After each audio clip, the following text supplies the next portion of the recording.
నందనశాల అనగా ఏమి?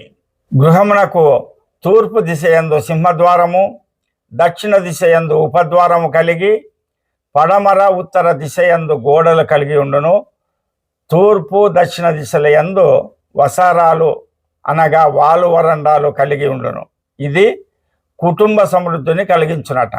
నందనశాల ఇప్పుడు మీకు చూపిస్తాను. చూడండి, ఈస్ట్, వెస్ట్, నార్త్, సౌత్.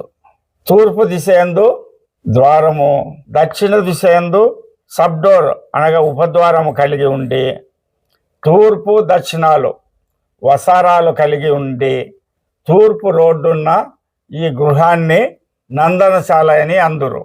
ఈ నందనశాల కుటుంబ సమృద్ధిని కలిగిస్తుందని తెలియజేశారు. కానీ నా అనుభవంలో ఈ తూర్పు దక్షిణము రెండు వైపులు వసారాలు ఉన్న ఇండ్లు చాలా వరకు దెబ్బతినడం మీరు గమనించవచ్చు. మహాత్ములు చెప్పింది చెప్తున్నాను, నా అనుభవాన్ని మీకు తెలియజేస్తున్నాను. హరి ఓం తత్సత్.